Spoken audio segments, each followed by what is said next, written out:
right, okay. Come on and cook it up. Gotta cook it up. Hey. Come and cook it up. Gotta cook it up.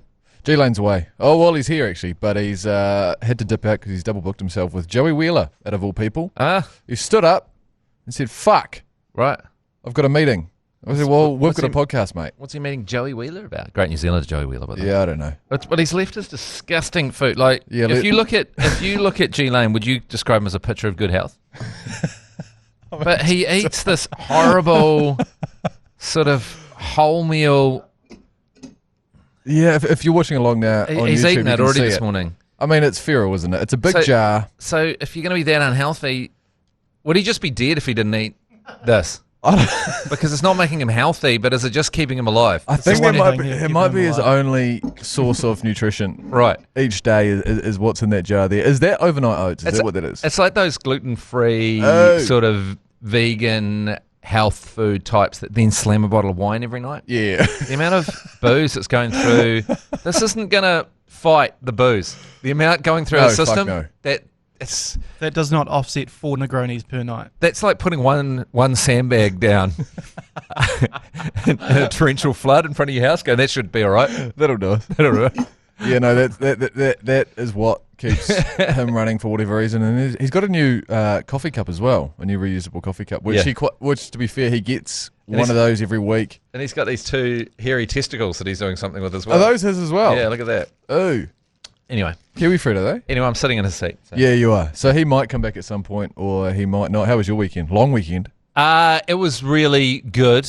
Long. I was shifting house, so that was a bit of a wound. But there was ups and downs with the World Series of baseball. Well, I mean, we'll get to that later in the show, but in terms of the move, are you relocating a spa pool again? I know last time that... God. Don't talk to me about the fucking spa pool. That is a nightmare. Got to get it over a fence and out into the new house. But also, I guess we'll get to Canterbury. Yeah, we'll get to that later. Yeah, shall we just get the show on the road? Let's get on the way. And then we can start talking about the sport. There's so much bloody sport in there. Live from the Export Beer Garden studio, and hopefully to be joined by ACC Head G Lane soon, but no promises. This is the agenda for Monday, the 28th of October, Tuesday. It's Tuesday, isn't it? It is. Tuesday, the 28th of October. That's correct. Let's do it. The Agenda Podcast, the home of sporting nonsense and claptrap. Brought to you by Export Ultra. Sorry, my apologies. I keep thinking it is Monday this morning. Black Caps are good at ODIs. That's coming up on the show. Canterbury crushes a target once again, and Liam Lawson almost runs over some people in the Formula One. And most importantly, Man United have had 3 wins on the trot, but we might not get to that on today's show. We'll start with the Black Caps really quickly. The BYC, we'll talk about it later on in the week for sure. And then, of course, there's another game tomorrow. But we're good at ODIs, Matty Heath. You came in to the studio this morning and said, "Oh, there's an ODI, was there?" I didn't even know. Nah, it's easy. Has this been marketed, this tour? Because I knew there was some T20s, and I'm a huge cricket fan. I mean, it is sort of up against the World Series. Yeah. But I didn't even know. I think we need to probably grant you a little bit of leeway here on this one, because I think any time that you don't get a notification through, when you're a member of the ACC and you're not commentating, that sport doesn't really happen. No. You know, that there's only really sport going on if you're commentating it. So I can see how you would have missed that. And I'm the same. Whenever I don't commentate something. I think this is the first time in my entire life I haven't known that the Black Caps are playing an ODI in New Zealand. Because it's in fucking October, that's why. Yeah. I feel like I was drunk over the whole weekend, and you know, someone says, do you remember you went round to Finn's house? Yeah. And you go, oh no. And then you check your Uber ride home and you go, oh fuck, I was there. And that sounds like something and that you can't remember. You've had a full blackout. I feel like I've had a blackout that there's been a Black Caps smashing England. Well, it kind of went exactly how a blackout might go. We were rolling them, and then Harry Brook came in and scored 135 off 101. It was a terrific innings. He makes New Zealand conditions look like light works. Zachary Folkes bowling some gnarly little in-swingers. 4 for 41 were his figures. He was the best bowler of the day. Jacob Duffy took a 3 for, and Matty Henry with 2. And then we chased down their total of, 223-ish or whatever it was in about 35 overs. We made tough work of it with Kane Williamson steadied the ship on his return, getting a golden duck. Oh, which wasn't ideal. That was quite bizarre, actually. He was making his return to cricket. And I feel like that also was swept under the rug a little bit in terms of, public consumption. I don't know if everyone was really across that he was going to be making a return for this one-day series. But, yeah, Goldie for him. And then Daryl Mitchell got a 78 not out. Michael Bracewell got a half ton, and then Mitchell Santner came in for 27. So England can score more in a T20 than they can in an ODI. Yeah, shit, yeah. Yeah. Yeah. So that was the cricket. The next game is on tomorrow evening. Join us live and free. I'll be zoning in on that one. On iHeartradio. Let's have a listen to the first ball of the innings. It was a hell of a start. I believe we took a wicket first ball of the innings. Check this out. So all is set here at the Bay Oval, Mount Maunganui. That is G Lane. First ODI International, Black Caps versus England. We're going to get a full day's cricket. Hallelujah. Not really. As Mr. Darcy is going to come in to Jamie Smith. First up, see you later, Jamie Smith. Oh, straight between bat and pad, and rocks the middle stump back. God, that's a great sound, isn't it? A ginger shot from Jamie Smith. It's a bit racist. And New Zealand strike, ball one. Yeah, no, nothing wrong with the ginger shot. Yeah. I'll have you know. Colour Thank you here very much, is, G Lane. you know, there's been plenty of fantastic ginger cricketers. Oh God, that did sound like summer for a moment there, didn't it? Yeah, but that's a beautiful sound, that, middle stump. I was listening to a show recently that was talking about stump mics. I mean, Jesus, this is what I get up to in my spare time when I'm dealing with a concussion. I was listening to a show talking about like the people that have come up with the technology to kind of make sure what they hear, from football to baseball to whatever, comes through the television at a really satisfying kind of tone. A lot of work goes into that type of thing. Yeah. And you never realise it, but that's why that sounds so nice. Yeah. There's also, Aussies do it well. Whenever there's a wicket or a castle being knocked over in Aussie cricket, it sounds, for some reason, it's bassy, right? It's like... Yeah, it is. I feel like it used to sound better, though. You reckon, remember in the 90s it was more of a... So... And now they've got those zing bales. It doesn't sound as meaty. Ex-Black Caps coach Mike Hesson. Yes. When he talks about cricket, he can impersonate all the sounds of the wickets as well. So, the famous Best Hadley figures, he can do the exact commentary plus the sound of the on the bowling crease and the sound of the wickets and the sound of the celebrations. Exactly. What a freak. Yeah. What? It's quite interesting to hear. And when you hear them, you go, oh, yeah, that's really... it's really recognisable. Yeah, the stump mic also picked up something else across the weekend. It was Harry Brook having a bit of a go at himself. Oh, you stupid gimp. So, you stupid gimp. That was after a play and a miss. What is a gimp? Is that a... Well, so like I think bondage immediately. The most famous gimp probably in recent times was in Pulp Fiction. Bring out the gimp. Was he pre or post Peter Plumley Walker? Post. So in Pulp Fiction, they bring out the gimp when they've got... That's right. Yeah. And then taps his hand on his head. Yeah. Bring out the gimp. That's terrifying. And is that who Harry Brook might be comparing himself to? Sort of a guy in a full leather outfit with his mouth zipped up. Yeah. So apparently on the television broadcast, Mark Richardson apologised profusely for Harry Brook saying the word gimp. Right, okay. Whereas on the ACC coverage, we celebrated it. Probably spoke about it for 20 It's overs. hardly the worst word I've ever heard. In No. fact, I don't even think it's a swear word. Also, it's not really Mark Richardson's fault if Harry Brook says gimp. If you call someone a gimp, there's nothing wrong with that, is there? Don't yuck someone's yum. Yeah, true that. That's right. I mean, I'm not surprised that Rigger's not into his gimp-like behaviour. Yeah. That doesn't shock me. He does seem like he'd be quite sort of meat and veg in the bedroom. Does. Right, let's move on to the NPC final, for God's sake. Canterbury do what Canterbury does. This is, by the way, this is Joe Jerry's words. Canterbury do what Canterbury does and defeats Otago in the NPC final, 36 points to 28. But the real story was the juiced up Larry the Lamb mascot race. This was good. Listen to this. Yeah. And away we go in the mascot race for 2025. Larry the Lamb streaking away. Oh, he's got a clean pair of heels. Larry the Lamb in a canter. Oh dear, he's done a hammy too. Get the ice. But Larry the Lamb, I don't think I've ever seen anyone run the length of the field, professional sports person or not. That was so fast. Yeah. He was so far ahead, and a couple of mascots jumped the gun. Yeah. What was going on? And who is Larry the Lamb? Who's in there? His time was 10.36, which is like Olympic level. With Who did they have in that With thing? a fucking giant lamb helmet on. Who was in there? Do we actually know who was in there? No, so there's a lot of speculation. We put that post up, and then Athletics New Zealand commented on it saying, we know who this is, with the eye emojis. Well, that would make sense if there's someone who's Great idea. who's a full-time athlete but just having to earn a little, a couple extra bucks on the sides. We understand what sport is like in this country. You need to earn a bit more money wherever you can. So he's decided, or she, to dress up as Larry the Lamb and then go and think it was Zoe Hobbs? Zoe Hobbs, maybe. Oh! I don't know, that Hemi did not look like Zoe Hobbs' Hemi. We should be concerned if it was Zoe Hobbs' Hemi that won. Yeah. Did he actually... I mean, that would be a disaster if you go for the Olympics. a little joke little mascot and then you just destroy your professional career blowing a Hemi out. But no, the pace was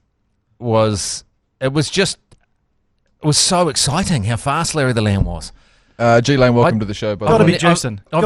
I've never jumped up off the ground, off the couch in excitement for the halftime entertainment before. No. Not since Gino and Ben pulled one off last year at the AFC. I got so excited about it. G Lane, welcome back to the show. Apologies, just got stuck in the gate one. Oh no, you're all good, mate. Are you talking Larry the Lamb, the mascot race? Yeah. Who was in that? Do we know? 10.3 second. We 100 suggested metres. Zoe Hobbs, but then we realised if it was her and she did blow her Hemi out. And also her Hemis aren't, because we could see the Hemi when it had gone out. Chris Donaldson?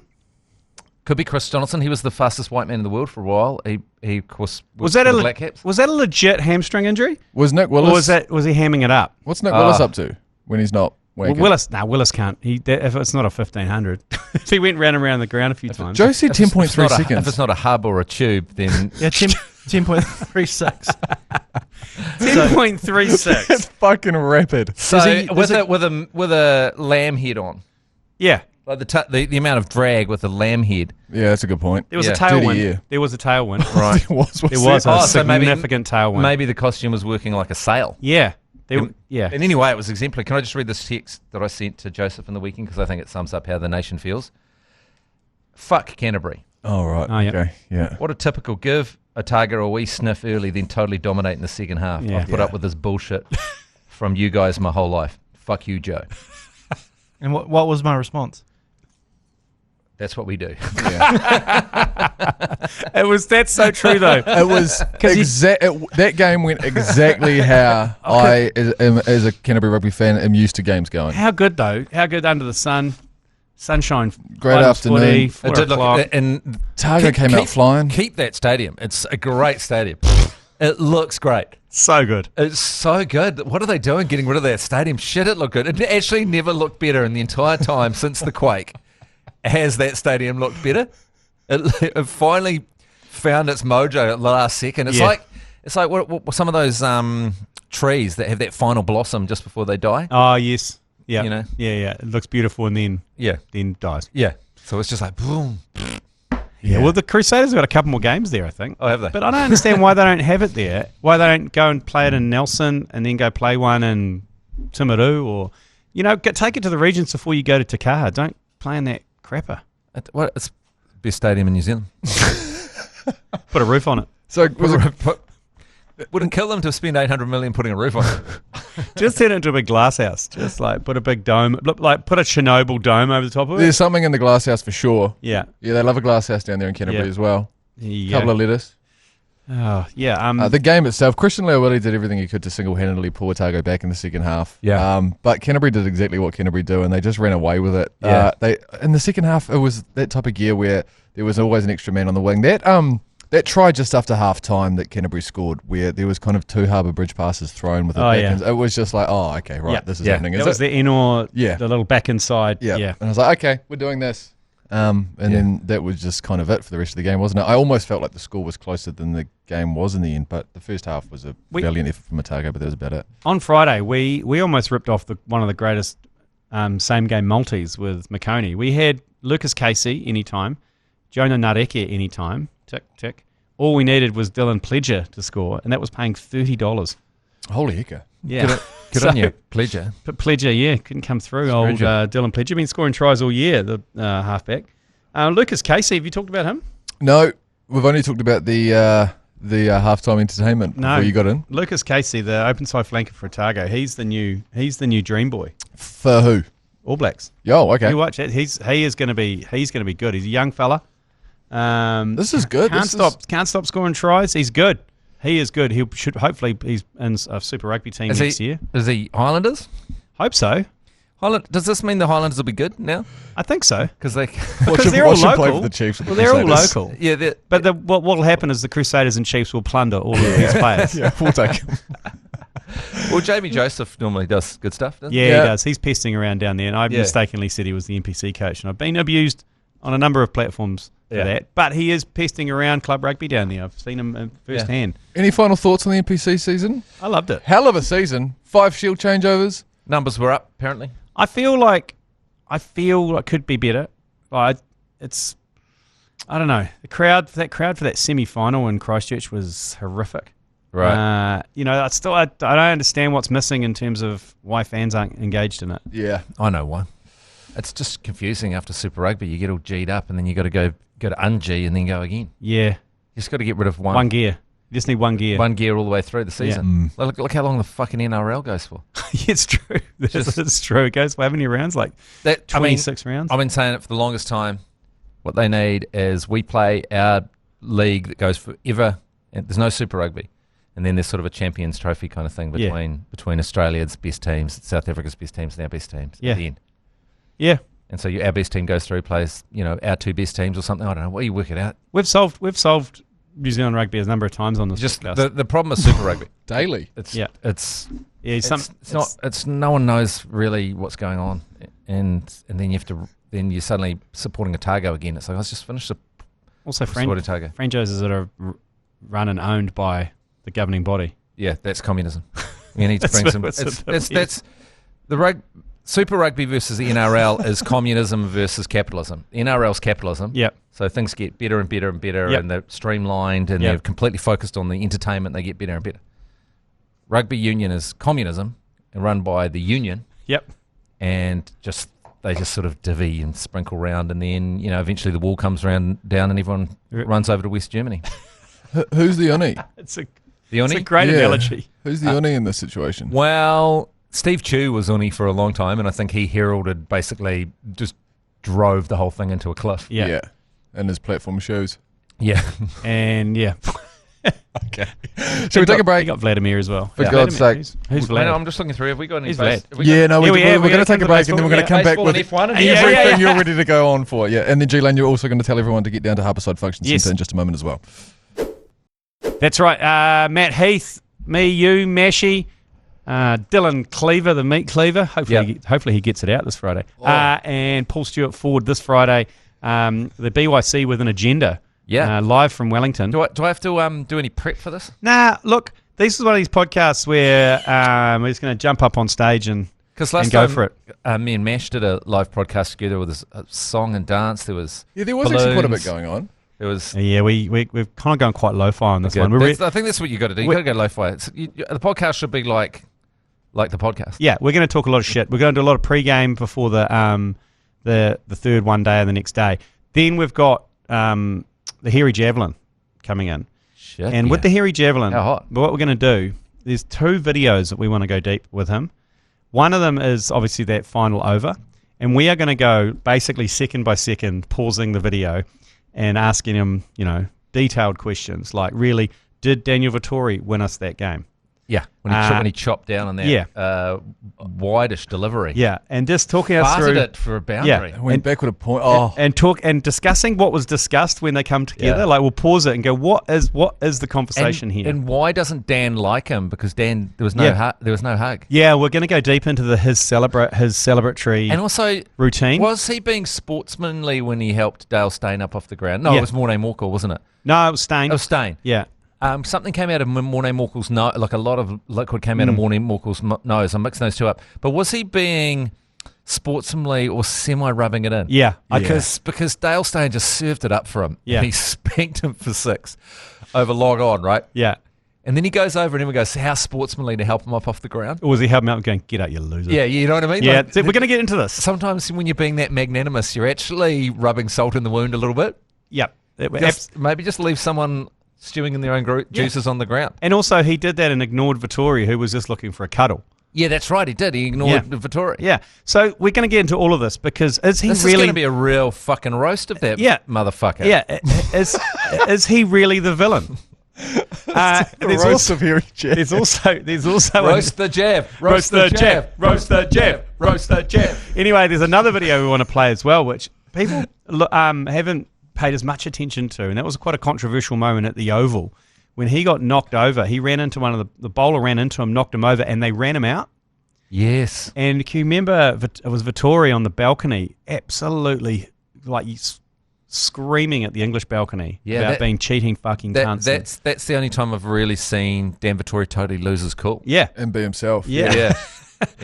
So we've got that. So we'll be diving deep into those two things. So where are we staying? I don't know. Where are we staying? Nowhere, mate. Staying all up all night. The way through. I'm not sure. Flight's 8:30 out Saturday morning. Woo! No doubt I'm there to stunt drink. That's why I've already kind of eyed up these details. Well, hey, no, you're heavily on the keys on the ones and twos. Oh, am I running the cutter? Yeah. Oh, for so you're sake. on the laptop running the ones and twos. Okay, I can do that. But easy on the beard. It's $25 for a ticket, but you get 2 free drinks with that, so that's already paid for itself. Yeah. And you get Steady Ship hats, some snacky changy treats, also from some treats from Angel Bay, who are firing up the backyard this season. So it's already paid for itself. And it's Friday night. No excuses. Wellington, you need to get out more, okay? I've talked to a lot of people from Wellington, and you need to get out more. Yeah. People are like, oh, we don't really go out anymore in Wellington. Well, time to change it up. We know someone who lost their job in some kind of government department you've never heard of. Yeah. And so we've just decided to have a strop for about 3 years. Yeah. So it's a Friday night, straight after work. Come on in. It's from 7 till 9. You can get there early if you want and do some preloading. Text ACC to 3236 for a direct link to the tickies, and we'll see you there. Oh, yeah. Okay, Formula One, go. My goodness, can I just say how difficult it is to be a Liam Lawson fan? Oh, it's impossible. It's just freaking heartbreaking. He's had more DNFs than anyone else this year. Has he? Is he the most DNF'd? He's the most DNF'd. That's not good news when Red Bull are about to make a decision. What happened? The only positive light in the whole situation was that he nearly ran over 2 stewards. Yeah, it was quite exciting. And that would have been exciting. Apart from that, he actually had a fantastic first quali. He was right up there, and then it was so frustrating how he didn't get out to set a second time, because it's so frustrating. So he went off into the pit to abort the lap, and then didn't get out in time again, potentially because there was stewards running across the track. I don't know. There was a lot going on. But Manai stewards? Yeah, there's a bunch of Manai stewards. Manai Stewart, who famously claimed that F1 drivers aren't athletes. And actually destroyed the entire credibility of the ACC if we ever had any in that moment. We were done after that. He's still holding on to that line. Question around getting hit by a Formula One car. Would it kill you, or would it just break your legs? Would it just snip your ankle off? Because it's so low. I'd feel like they would. You'd certainly cartwheel. Go somersaulting over he was in the pit lane area, so he wasn't going that fast. So, if you were hit at 300 kilometres an hour, it might just slew you. Just whip them off completely. Whip your ankles off and then send you flying. It'd be interesting. Would you rather get hit by a Formula One car at 100 kilometres an hour or a truck, a Volvo truck? I think a Volvo truck. An F1 car. Yeah. Is it like, that could you jump and that party trick where you whip out the tablecloth from underneath the dishes? If you do it fast enough, then nothing happens. Is it the same with the Formula One car? If it goes under you, jump. You back yourself to jump, wouldn't you? Yeah. But you got a timing right. Yeah. How high is one? Because basically, it's not very. They're very low because if you look at the way the seats adjusted, their feet are basically at eye level, and their butts are basically about a millimetre off the ground. Yeah. Maybe 5 millimetres off the ground. So they're kind of presenting in there, aren't they? Yeah, they are. Yeah. If you could get underneath them, you could really have a go. Because if you jumped, but if you timed it wrong, you'd basically castrate yourself on the halo, wouldn't you? Yeah, the halo might fuck you up. You might be nearly over, and then it just the halo grabs your foot. I think you got to do the dive roll, don't you? Yeah. You've got to go forward and dive, and then do the roll afterwards. And try and hold on to the halo, or just try and go through the spoiler opens up and closes. Maybe you time it right so you can just go straight between that gap. Go through the DRS system. Yeah, go through the DRS. Yeah, it'd be like. Just as you go through, could you open? Open DRS. Engage DRS. I've got to come coming through. God damn I'm not in the DRS zone. If you'd hit me in the DRS zone, I would have been all right. It's like a high intensity version of Wipeout. But anyway, enjoyable the race. Apart from that, it's just the best course, and it's just the way the stadium is. And, how good's the stadium with the track going through? Yeah, you go through, and then what's that called? The Sun Palace or something? If you translate it, the soul. Yeah. Anyway, do we have a new championship leader or not quite? It's Norris is getting close now. Yeah, I think he's up by 2, isn't he? Right, is that what it took? Because I think Piastri finished 4th or 5th. No, Beerman was 4th. Yeah, Piastri was 5th. Okay, Piastri is absolutely shitting the bed. He's lost his mojo. He's nervous. He's got the fastest car on the track, and he's just getting beaten by a Haas driver. Yeah, are the allegations that he might be dating someone a little bit too young getting to him? Do you think? Yeah. Norris is ahead. He's by 2 points. And there's only 36 points back to... Because Strap-on is he's only 1 point ahead. He's on 300. 1 point ahead, yes. 357. And I mean, that's a great comeback in its own right. Piastri 356. What about the dirty Mexican fans fucking booing Lando? I mean, why have people got a problem with Lando? And people just seem to have a problem with Lando. They've got this bullshit thing where he's favoured by Fat Brown. Yeah, right. And they get angry about the papaya rules, which are a whole embarrassing storyline. And it's the full, drive to survivification of the sport. Where do they still hate Lawson for Sergio Perez? I think. Oh yeah, cool. Remember he got all that. Yeah. He got all that hate. For a while. Yeah, he did, and he also gave him the bird, didn't he? Yeah, at that time. Yeah. I don't know. They booed him, but that's a great comeback from Lawson. And then you've just got. I just love Max. He's like a shark. He's still pesting around there. Yeah. He's still pesting around. Oh, he did amazing. He ended up on the podium. He's on 3-2-1. Yeah. He qualified 5th and still ended on the podium. And if it hadn't been for the most bullshit virtual safety car, he would have beaten Charles Leclerc for 2nd. He was hunting. At one point, he was 30 seconds behind, and he just hunted Charles Leclerc down over lap after lap after lap, and he would have passed him before the end of the race. It wasn't a virtual safety car because that fuckwit Carlos Sainz. I mean, if that guy's not getting penalties, he's abusing Liam Lawson, or he's fucking his car's shitting the bed, and he's ending up off the track. He was off the track though. Like, why do you need a virtual safety car if there's no one on the track? Yeah, it's fucking stupid. But anyway, it was a very exciting race, and God, I love Max. I watched the extended highlights, and they really focused on George Russell's moaning. Oh yeah, on the radio. God, he moans. he was having a good moan, and he was going to. He was like, "I've got a McLaren up my ass. What do you want me to just let him go past? Do you? Is that what you want to do? What's this? He's been real snarky. That's because he was fucked off, and rightly so, because Kimi Antonelli was going slower than him, and he wanted to have a go at Beerman because Kimi Antonelli wasn't really going fast enough, and George was fast, but having to use up his tyres defending against Pito Astri. Yeah, and so he asked to pass, and they were like, no. And as a result, they wasted 5 laps. And then later in the race, they swapped Antonelli and they put Antonelli ahead of George, in the team orders. And he was fucked off. But he's the most whinging fuck. That start was the best start. Like, Max was off the track. Fucking Charles Leclerc was all over the everywhere, right? Yeah. Hamilton was... Max tried to kill his teammate, Lewis Hamilton. It was just so fucking great. Yeah, because... Lewis Hamilton, they went off the track across the grass and game popped up and he was 3rd. Yeah. Yeah. Like, what? How can you go quick? We nearly had a domestic incident in my house because Tracy will not hear a bad word about Charles Leclerc, and I was just standing, jumping up and down, like, going, Max, catch him. And she goes, I'm actually getting fucked off. You're so mean to Charles. You're so mean to Charles Leclerc. You're always mean. You're always so mean to him. Yeah, you're so mean to him. You hassle his haircut, cut by his mum. He can play the piano. He's got a dog, and you're being mean to him. We miss Gunter. Yeah, Gunter Steiner. We look do like miss a bunch of fucking wankers. I would have loved to seen his call with Gene after that race. Oh, yeah. After Beerman getting 4th. I did that call to. I did an imitation of that call to Tracy in the day. Gene, we fucking did it. We fucking came 4th. I don't know what the fuck happened. Gene, we fucking did it. We don't look like a bunch of fucking wankers for once.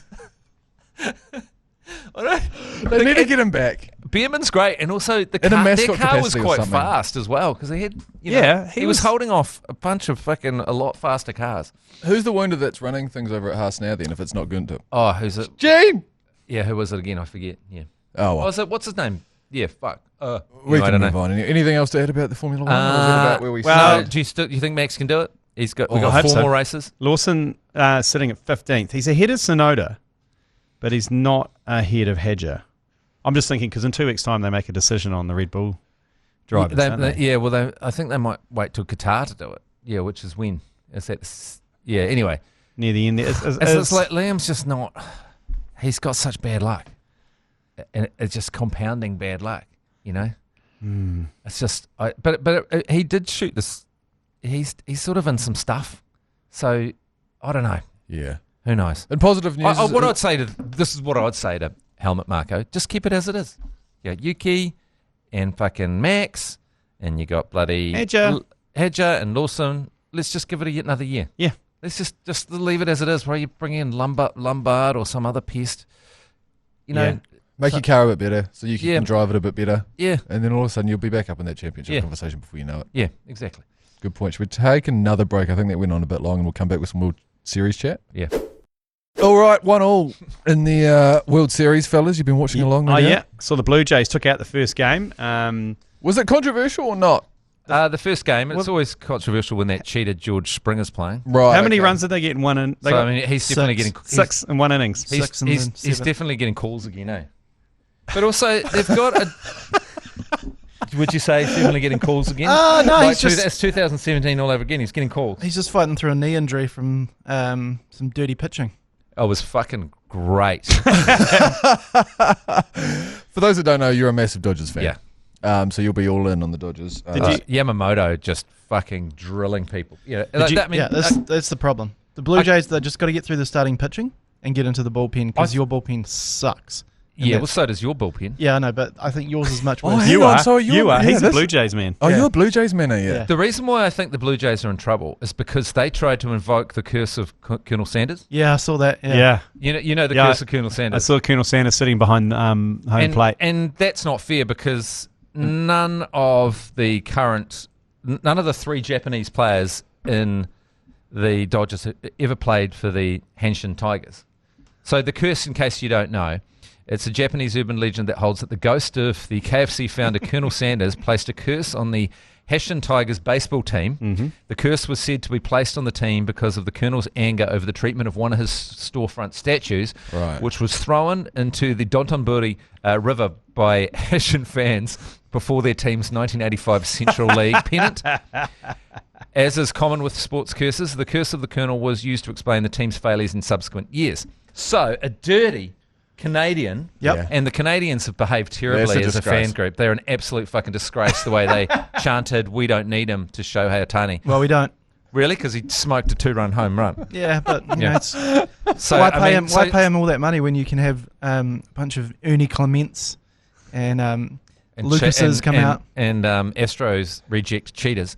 I'm listening to a podcast in a different language now. And anyway, they've invoked the curse they've erroneously, and this is a curse can backfire if you erroneously invoke the curse of Colonel Sanders on an opposition team just because 3 members of the team are Japanese but never played for the Tigers. None of them ever played for the Tigers. I mean, there has been some Dodgers, post-Dodgers that have gone and played for the Tigers. It's you've misinvoked the curse, and you know how badly that can come back on you. Well, the curse of G Lane on Saturday. Yeah. Otago. Yeah, sorry about that, Otago. Hey, did you see the most interesting thing I saw on socials was the salary counter over the top of Shohei Ohtani when he was batting with the rookie pitcher? Yeah, I'm getting a lot of those at the moment. Did you see that? Like his was going up at like $10 a time. And I think by the end of the clip, he had made $750 US, and Shohei Ohtani was like $38,000 US. What is it?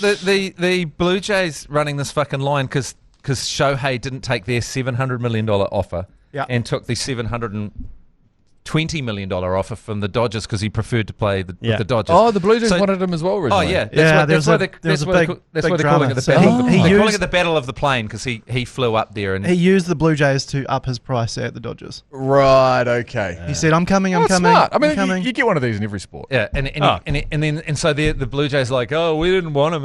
It's like $700 million. You guys are hardly fucking skimping it.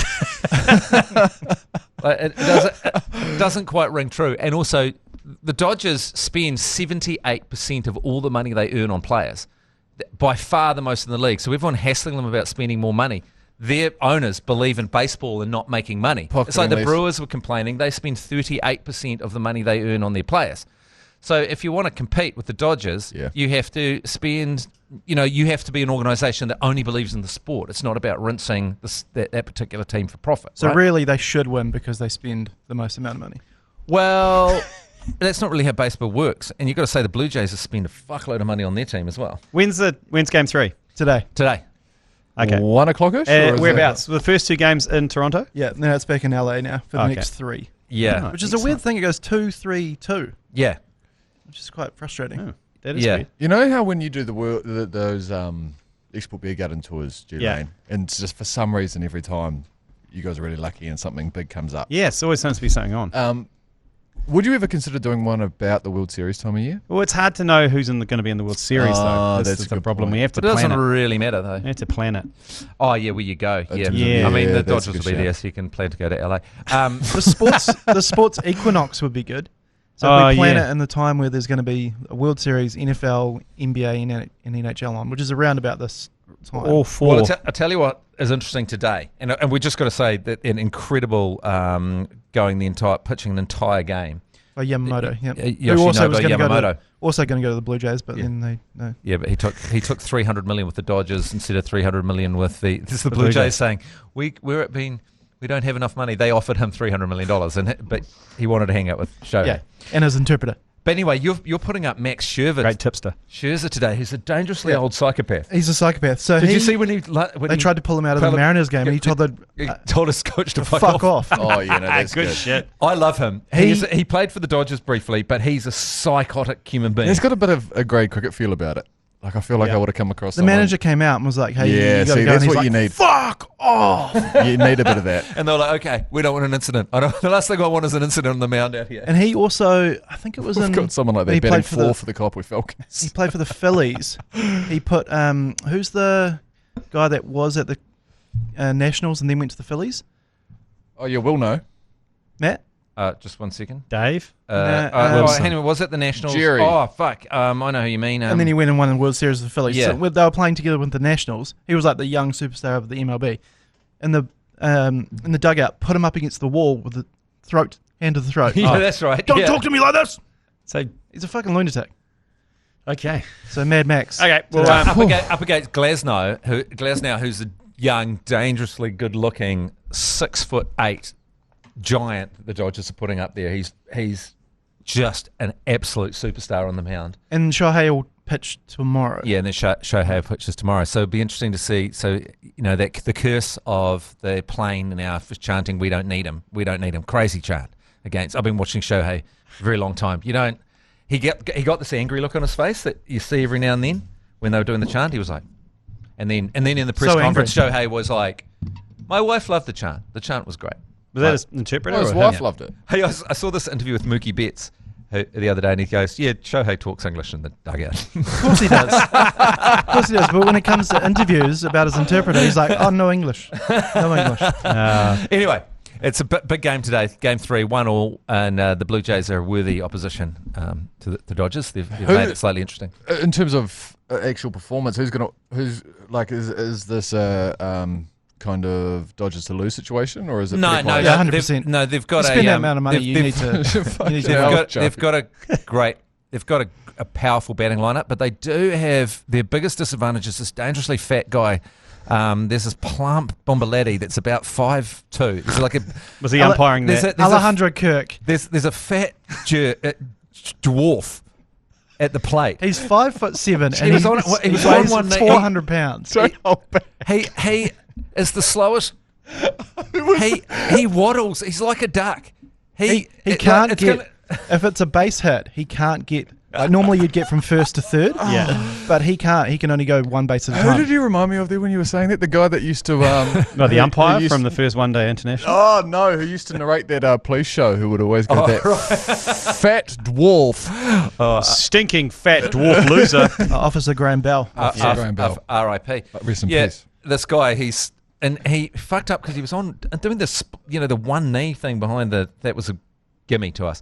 But anyway, I mean, it's actually just insulting. Put a fat dwarf behind the waddling to base, but he's actually pretty good. No, I actually don't. I actually quite like the Blue Jays as a team. It'll be pretty close, you reckon? Yeah, I think they're very, very. Obviously, you don't get into the World Series of NES. You're very good. No, they had to beat the Yankees. They had to beat the Mariners. They had to beat. Yeah. Is it going to be all wrapped up by the time you're on next week? Close to it? Should be. Is there a game a day? Well, it depends. There's a game a day, and then there's gaps for flying back to if we need change to. of venue. Okay, right. Let's take we a need break, to. and we'll come back with a couple of yours. Yeah, right. For Okay. God's sake. Apologies to people that don't give a shit about baseball. Yours, please. Brought to you by Export Ultra. Oh, really quickly, if you want to win a double pass, the Black Caps versus England in one of these ODIs, one of these remaining ODIs, then just give us a text on 3236. Just text England right now, and we'll send out a whole bunch of tickets. Just before we go on, can I just address a quick issue here? Yeah, please. I moved all my clothes into my new house, and as a result, I'm having to wear one of my son's t-shirts. It looks quite good. Oh yeah, it fits well. Yeah. Is that a moment in your life when you start fitting your kids' clothes? Is there there's several moments where they beat you at a sport or they beat you in a fight, and then you start wearing their clothes? Well, one of my kids is a lot bigger than me, and he surpassed me quite early on. Oh yeah, a big moment for me is I'm taking hand-me-down shoes from my 13-year-old. Yeah, right. I'm wearing Ralph can't be far away from. I'm wearing his Jordans. Yeah, he's getting tall as well. I'm wearing his Jordans. So. But I'm currently the same size as my second son. Oh, okay. Yeah, he's the same size as me. So, but anyway, I just thought. Are you starting to question? It's quite a sort of a teenage shirt, isn't it? Oh, it looks. Well, it's nice. I mean, I often pick out people who are struggling with clothes because they're wearing usually a branded top, a promo top. Oh yeah. It's usually some sort of ACC Black Cap supporter support group or a Harry Jabs t-shirt. Well, so that's quite well disguised. I might actually try and grab one of those. Yeah. Anyway, sorry, let's continue. Yours, please, is if you want to send us a message, feel free to do so. Just click the microphone button on the iHeartradio app. We'll get to them at some stage throughout the week. We've got about 6 to get through today. First one, yours, please. Come on, Joe Jury. Christchurch Boys High is the home of the soggy biscuit and not St. Bede's. How dare you? Yep. See? I mean, we've got our own issues. Shit, that sounds like the Joey. Catholic priests and the touching of boys. Okay, yep. In the hostel, but there was no soggy biscuits involved. Thank you. Yeah, I thought that. After my 3 years I spent down there at university, I got familiar with the soggy biscuits and the syrup suckers. And I was pretty sure it was Christchurch Boys and Christ College, which were the two schools that would accuse each other of various sexual misdemeanors. Christ College is an interesting one. There's not a lot of personality left in those students after spending 5 years at Christ College. I could see how Christchurch Boys would definitely. Lee Hart went to Christ College. Yeah, oh, interesting. So he's one of the few exceptions. Hence that voice, that Christ College voice. I'll tell you what, though, every city has its soggy biscuit college, don't they? Yeah, and so it's John McGlashan and Dunedin soggy biscuit. Oh, that's kind of weird. What's the syrup sucker? Is that where you just put some syrup on your knob and another kid sucks it off or something? I don't know. The first time I've ever heard of syrup sucker. Yeah, I'm not familiar with that either. We didn't get up to that at Bogan Park High School, that's for sure. I know there was a small community that was running the peanut butter on the downstairs and get the dog to lick it off, but I don't know if that. Were you running the milkshake when you were at St Paul's? Milkshake? Yeah, where everyone does something disgusting in the milkshake and you keep it in the fridge in the dorm and then someone has to drink it? Sounds like something you'd do. Jerry was. Were you not invited? No. So this is Christ College are called the syrups. There you go. They're known as the syrup suckers. Yeah, Why? right. Cause what the hell is a syrup sucker? I'm going to assume that it's something gay. It says here on Reddit. Okay, right. Well, apologies to St. Bede's, but maybe you have to Urban Dictionary that, which they have blocked on our internet here at NTME, by the way. What have they blocked? Urban Dictionary. Oh, here you go. The taunt is a lot to do with putting golden syrup sweetener on a boy's downstairs. Oh, yeah. For a certain activity for the seniors to then. Oh, okay. Well, the seniors do it to the boys. Well, the seniors suck off a... Well, that feels problematic. Oh, no. Golden syrup as a sweetener for the new boys to undertake a certain activity with the seniors. Okay. Should we move on?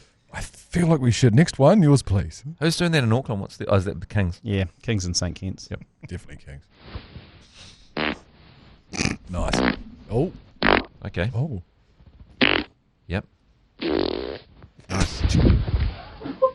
The last one was good. They had a touch of when the Saints come marching into it. I think that last one, potentially there could have been a prairie dog situation there. There could have been touching cloth. Yeah. Listen to that again, because really... But what I love about it is that if it sort of takes you on a journey and then it finishes it nicely, like it sort of asks the question. Yeah.